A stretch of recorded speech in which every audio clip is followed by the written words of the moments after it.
नमस्कार। स्वागत है हमारे YouTube चैनल 10 टॉप स्टोरी में। आज सुनिए मुंशी प्रेमचंद की लिखी कहानी गुप्तधन। बाबू हरिदास का ईंटों का पजावा शहर से मिला हुआ था। आसपास के देहातों से सैकड़ों स्त्री पुरुष एल डके नित्य आते और पजावे से ईंट सिर पर उठाकर ऊपर कतारों से सजाते। एक आदमी पजावे के पास एक टोकरी में कौडियां लिए बैठा रहता था। मजदूरों को ईंटों की संख्या के हिसाब से कौडियां बांटता। ईंटें जितनी ही ज्यादा होती उतनी ही ज्यादा कौडियां मिलती। इस लोभ में बहुत से मजदूर बूते के बाहर काम करते। वृद्धों और बालकों को ईंटों के बोझ से अकड़े हुए देखना बहुत करुणाजनक दृश्य था। कभी कभी बाबू हरिदास स्वयं आकर कौडी वाले के पास बैठ जाते और ईंटें लादने को प्रोत्साहित करते। यह दृश्य तब और भी दारुण हो जाता था जब ईंटों की कोई असाधारण आवश्यकता आ पड़ती। उसमें मजूरी दूनी कर दी जाती और मजूर लोग अपनी सामर्थ्य से दूनी ईंटें लेकर चलते। एक एक पग उठाना कठिन हो जाता। उन्हें सिर से पैर तक पसीने में डूबे पजावे की राख छड़ाए ईंटों का एक पहाड़ सिर पर रखे बोझ से दबे देखकर ऐसा जान पड़ता था मानो लोभ का भूत उन्हें जमीन पर पटक कर उनके सिर पर सवार हो गया है।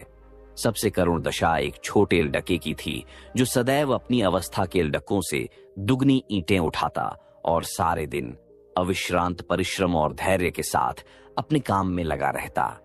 उसके मुख पर ऐसी दीनता छाई रहती थी। उसका शरीर इतना कृश और दुर्बल था कि उसे देखकर दया आ जाती थी। और एल डके बनिए की दुकान से घूड लाकर खाते। कोई सड़क पर जाने वाले इक्कों और हवा काटियों की बाहर देखता और कोई व्यक्तिगत संग्राम में अपनी जिह्वा और बाहु के जौहर दिखाता। लेकिन इस गरीब एल डके को अपने काम से काम था। उसमें एलडकपन की न चंचलता थी, न शरारत, न खिलाड़ीपन, यहां तक कि उसके ओंठों पर कभी हंसी भी न आती थी। बाबू हरिदास को उसकी दशा पर दया आती। कभी कभी कौडी वाले को इशारा करते कि उसे हिसाब से अधिक कौडियां दे दो। कभी कभी वे उसे कुछ खाने को दे देते। एक दिन उन्होंने उस एल डके को बुलाकर अपने पास बैठाया और उसके समाचार पूछने लगे। झात हुआ कि उसका घर पास ही के गांव में है। घर में एक वृद्धा माता के सिवा कोई नहीं है और वह वृद्धा भी किसी पुराने रोग से ग्रस्त रहती है। घर का सारा भार इसी एल डक्के के सिर था। कोई उसे रोटियां बनाकर देने वाला भी न था। शाम को जाता तो अपने हाथों से रोटियां बनाता और अपनी मां को खिलाता था। जाति का ठाकुर था। किसी समय उसका कुल धन धान्य संपन्न था। लेन देन होता था और शक्कर का कारखाना चलता था। कुछ जमीन भी थी, किंतु भाइयों की स्पर्धा और विद्वेष ने उसे इतनी हीनावस्था को पहुंचा दिया कि अब रोटियों के लाले थे। एल डक्के का नाम मगन सिंह था। हरिदास ने पूछा, गांव वाले तुम्हारी कुछ मदद नहीं करते? मगन, वाह, उनका वश चले तो मुझे मार डाले। सब समझते हैं कि मेरे घर में रुपये गड़े हैं। हरिदास ने उत्सुकता से पूछा, पुराना घराना है, कुछ न कुछ तो होगा ही। तुम्हारी मां ने इस विषय में तुमसे कुछ नहीं कहा? मगन, बाबूजी नहीं, एक पैसा भी नहीं। रुपये होते तो अम्मा इतनी तकलीफ क्यों उठाती? बाबू हरिदास मगन सिंह से इतने प्रसन्न हुए कि मजूरों की श्रेणी से उठाकर अपने नौकरों में रख लिया। उसे कौडियां बांटने का काम दिया और पजावे में मुंशी जी को ताकीद कर दी कि इसे कुछ पढ़ना लिखना सिखाइए। अनाथ के भाग्य जाग उठे। मगन सिंह बड़ा कर्तव्यशील और चतुर लड़का था। उसे कभी देर न होती, कभी नागा न होता। थोड़े ही दिनों में उसने बाबू साहब का विश्वास प्राप्त कर लिया। लिखने पढ़ने में भी कुशल हो गया। बरसात के दिन थे। पजावे में पानी भरा हुआ था। कारोबार बंद था। मगन सिंह 3 दिनों से गैर हाजिर था। हरिदास को चिंता हुई, क्या बात है, कहीं बीमार तो नहीं हो गया, कोई दुर्घटना तो नहीं हो गई। कई आदमियों से पूछताछ की पर कुछ पता न चला। चौथे दिन पूछते पूछते मगन सिंह के घर पहुंचे। घर क्या था, पुरानी समृद्धि का ध्वंसावशेष मात्र था। उनकी आवाज सुनते ही मगन सिंह बाहर निकल आया। हरिदास ने पूछा, कई दिन से आए क्यों नहीं? माता का क्या हाल है? मगन सिंह ने अवरुद्ध कंठ से उत्तर दिया, अम्मा आजकल बहुत बीमार है, कहती हैं अब न बचूंगी। कई बार आपको बुलाने के लिए मुझसे कह चुकी है, पर मैं संकोच के मारे आपके पास न आता था। अब आप सौभाग्य से आ गए हैं तो जरा चलकर उसे देख लीजिए, उसकी लालसा भी पूरी हो जाए। हरिदास भीतर गए। सारा घर भौतिक निस्सारता का परिचायक था। सुर्खी, कंकड़, ईंटों के ढेर चारों ओर पड़े हुए थे। विनाश का प्रत्यक्ष स्वरूप था। केवल 2 कोठरियां गुजर करने लायक थीं। मगन सिंह ने एक कोठरी की ओर उन्हें इशारे से बताया।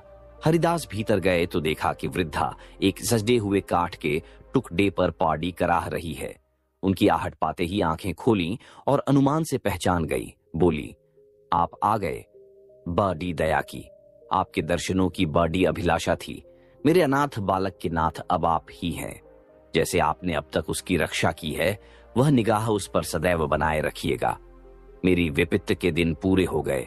इस मिट्टी को पार लगा दीजिएगा। एक दिन घर में लक्ष्मी का वास था। अदिन आए तो उन्होंने भी आंखें फेर लीं। पुरखों ने इसी दिन के लिए कुछ थाती धरती माता को सौंप दी थी। उसका बीजक बड़े यत्न से रखा था, पर बहुत दिनों से उसका कहीं पता न लगता था।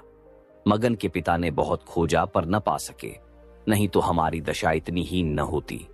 आज 3 दिन हुए मुझे वह बीजक आप रद्दी कागजों में मिल गया। तब से उसे छिपा कर रखे हुए हूं। मग्न बाहर है। मेरे सिरहाने जो संदूक रखी है उसी में वह बीजक है। उसमें सब बातें लिखी हैं। उसी से ठिकाने का भी पता चलेगा। अवसर मिले तो उसे खुदवा डालिएगा। मगन को दे दीजिएगा। यही कहने के लिए आपको बार बार बुलवाती थी। आपके सिवा मुझे किसी पर विश्वास न था। संसार से धर्म उठ गया। किसकी नीयत पर भरोसा किया जाए। हरिदास ने बीजक का समाचार किसी से न कहा। नीयत बिगड़ गई। दूध में मक्खी पड़ गई। बीजक से झांत हुआ कि धन उस घर से 500 डग पश्चिम की ओर एक मंदिर के चबूतरे के नीचे है। हरिदास धन को भोगना चाहते थे, पर इस तरह की किसी को कानो कान खबर न हो। काम कष्ट साध्य था। नाम पर धब्बा लगने की प्रबल आशंका थी, जो संसार में सबसे बड़ी यंत्रणा है। कितनी घोर नीचता थी। जिस अनाथ की रक्षा की, जिसे बच्चे की भांति पाला, उसके साथ विश्वासघात। कई दिनों तक आत्मवेदना की पीड़ा सहते रहे। अंत में कुतर्कों ने विवेक को परास्त कर दिया। मैंने कभी धर्म का परित्याग नहीं किया और न कभी करूंगा। क्या कोई ऐसा प्राणी भी है जो जीवन में एक बार भी विचलित न हुआ हो? यदि है तो वह मनुष्य नहीं, देवता है। मैं मनुष्य हूं।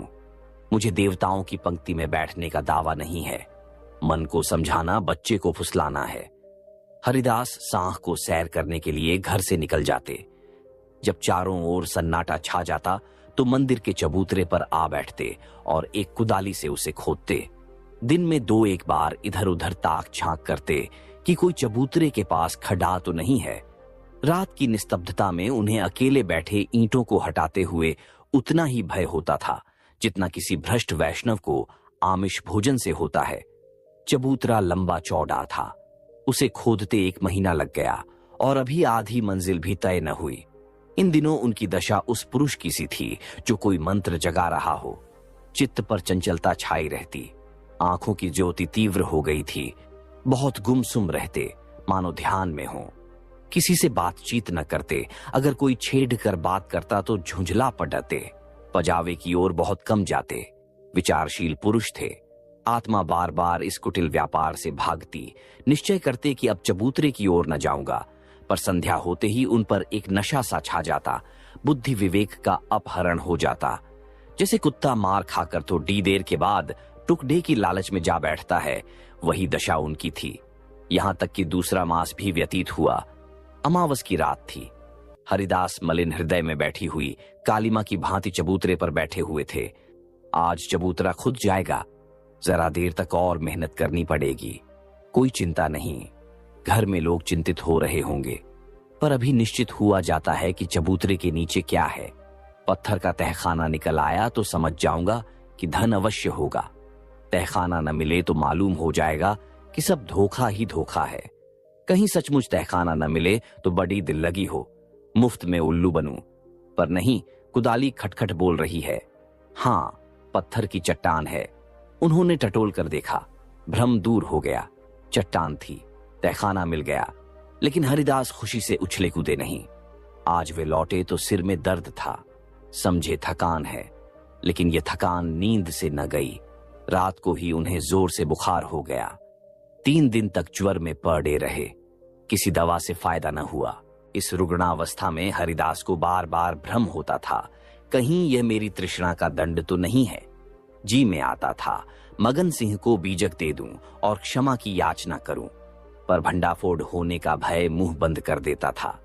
न जाने ईसा के अनुयायी अपने पादरियों के सम्मुख कैसे अपने जीवन भर के पापों की कथा सुनाया करते थे। हरिदास की मृत्यु के पीछे यह बीजक उनके सुपुत्र प्रभुदास के हाथ लगा। बीजक मग्न सिंह के पुरखों का लिखा हुआ है, इसमें लेश मात्र भी संदेह न था। लेकिन उन्होंने सोचा पिताजी ने कुछ सोचकर ही इस मार्ग पर पग रखा होगा। वे कितने नीतिपरायण, कितने सत्यवादी पुरुष थे। उनकी नीयत पर कभी किसी को संदेह नहीं हुआ। जब उन्होंने इस आचार को घृणित नहीं समझा तो मेरी क्या गिनती है। कहीं यह धन हाथ आ जाए तो कितने सुख से जीवन व्यतीत हो। शहर के रईसों को दिखा दूं कि धन का सदुपयोग क्यों कर होना चाहिए। बाडेब डों का सिर नीचा कर दूं, कोई आंखें न मिला सके। इरादा पक्का हो गया। शाम होते ही वे घर से बाहर निकले। वही समय था, वही चौकन्नी आंखें थीं और वही तेज कुदाली थी। ऐसा झात होता था मानो हरिदास की आत्मा इस नए भेष में अपना काम कर रही है। चबूतरे का धरातल पहले ही खुद चुका था। अब संगीन तहखाना था जो डों को हटाना कठिन था। पुराने जमाने का पक्का मसाला था। कुल्हा डी उचट उचट कर लौट आती थी। कई दिनों में ऊपर की दरारें खुली, लेकिन चट्टानें जरा भी न हिली। तब वह लोहे की छड़ से काम लेने लगे, लेकिन कई दिनों तक जोर लगाने पर भी चट्टानें न खिसकीं। सब कुछ अपने ही हाथों करना था। किसी से सहायता न मिल सकती थी। यहां तक कि फिर वही अमावस्या की रात आई। प्रभुदास को जोर लगाते 12 बज गए और चट्टानें भाग्य रेखाओं की भांति अटल थीं। पर आज इस समस्या को हल करना आवश्यक था। कहीं तहखाने पर किसी की निगाह पाट जाए तो मेरे मन की लालसा मन ही में रह जाए। वह चट्टान पर बैठकर सोचने लगे, क्या करूं, बुद्धि कुछ काम नहीं करती। सहसा उन्हें एक युक्ति सूझी, क्यों न बारूद से काम लूं। इतने अधीर हो रहे थे कि कल पर इस काम को न छोड़ सके। सीधे बाजार की तरफ चले। 2 मील का रास्ता हवा की तरह तय किया, पर वहां पहुंचे तो दुकानें बंद हो चुकी थीं। आतिशबाज हीले करने लगा। बारूद इस समय नहीं मिल सकती, सरकारी हुक्म नहीं है। तुम कौन हो, इस वक्त बारूद लेकर क्या करोगे? न भैया, कोई वारदात हो जाए तो मुफ्त में बंधा बंधा फिरूं, तुम्हें कौन पूछेगा। प्रभुदास की शांति वृत्ति कभी इतनी कठिन परीक्षा में न पड़ी थी। वे अंत तक अनुनय विनय ही करते रहे, यहां तक कि मुद्राओं की सुरीली झंकार ने उसे वशीभूत कर लिया। प्रभुदास यहां से चले तो धरती पर पांव न पड़ते थे। रात के 2 बजे थे। प्रभुदास मंदिर के पास पहुंचे। चट्टानों की दराजों में बारूद रख पलीता लगा दिया और दूर भागे। एक क्षण में बड़े जोर का धमाका हुआ। चट्टान उठ गई। अंधेरा कार सामने था, मानो कोई पिशाच उन्हें निगल जाने के लिए मुंह खोले हुए है। प्रभात का समय था। प्रभुदास अपने कमरे में लेटे हुए थे। सामने लोहे के संदूक में 10,000 पुरानी मोहरें रखी हुई थीं। उनकी माता सिरहाने बैठी पंखा झल रही थीं। प्रभुदास ज्वर की ज्वाला से जल रहे थे। करवटें बदलते थे, कराहते थे, हाथ पांव पटकते थे, पर आंखें लोहे के संदूक की ओर लगी हुई थीं। इसी में उनके जीवन की आशाएं बंद थीं। मगन सिंह अब पजावे का मुंशी था, इसी घर में रहता था। आकर बोला, पजावे चलिएगा, गाड़ी तैयार कराऊं। प्रभुदास ने उसके मुख की ओर क्षमा याचना की दृष्टि से देखा और बोले, नहीं, मैं आज न चलूंगा, तबीयत अच्छी नहीं है, तुम भी मत जाओ। मगन सिंह उनकी दशा देखकर डॉक्टर को बुलाने चला। 10 बजते बजते प्रभुदास का मुख पीला पड़ गया, आंखें लाल हो गईं। माता ने उसकी ओर देखा तो शोक से विह्वल हो गई।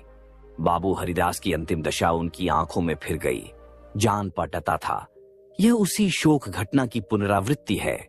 यह देवताओं की मनौतियां मना रही थीं, किंतु प्रभुदास की आंखें उसी लोहे के संदूक की ओर लगी हुई थीं जिस पर उन्होंने अपनी आत्मा अर्पण कर दी थी। उनकी स्त्री आकर उनके पैताने बैठ गई और बिलख बिलख कर रोने लगी। प्रभुदास की आंखों से भी आंसू बह रहे थे, पर वे आंखें उसी लोहे के संदूक की ओर निराशापूर्ण भाव से देख रही थीं। डॉक्टर ने आकर देखा, दवा दी और चला गया, पर दवा का असर उल्टा हुआ। प्रभुदास के हाथ पांव सर्द हो गए, मुख निस्तेज हो गया, हृदय की गति मंद पड़ गई, पर आंखें संदूक की ओर से न हटी। मोहल्ले के लोग जमा हो गए। पिता और पुत्र के स्वभाव और चरित्र पर टिप्पणियां होने लगीं। दोनों शील और विनय के पुतले थे, किसी को भूल कर भी कड़ी बात न कही। प्रभुदास का संपूर्ण शरीर ठंडा हो गया था, प्राण था तो केवल आंखों में। वे अब भी उसी लोहे के संदूक की ओर सतृष्ण भाव से देख रही थीं। घर में कोहराम मचा हुआ था। दोनों महिलाएं पछाड़ें खा खाकर गिरती थीं। मोहल्ले की स्त्रियां उन्हें समझाती थीं। अन्य मित्रगण आंखों पर रूमाल जमाए हुए थे। जवानी की मौत संसार का सबसे करुण, सबसे अस्वाभाविक और भयंकर दृश्य है। यह वज्राघात है, विधाता की निर्दय लीला है। प्रभुदास का सारा शरीर प्राणहीन हो गया था, पर आंखें जीवित थीं। वे अब भी उसी संदूक की ओर लगी हुई थीं। जीवन ने तृष्णा का रूप धारण कर लिया था। सांस निकलती है पर आस नहीं निकलती। इतने में मगन सिंह आकर खड़ा हो गया। प्रभुदास की निगाह उस पर पड़ी। ऐसा जान पड़ा मानो उनके शरीर में फिर रक्त का संचार हुआ। अंगों में स्फूर्ति के चिन्ह दिखाई दिए। इशारे से अपने मुंह के निकट बुलाया, उसके कान में कुछ कहा। एक बार लोहे के संदूक की ओर इशारा किया और आंखें उलट गईं। प्राण निकल गए। आप सुन रहे थे मुंशी प्रेमचंद की लिखी कहानी गुप्त धन।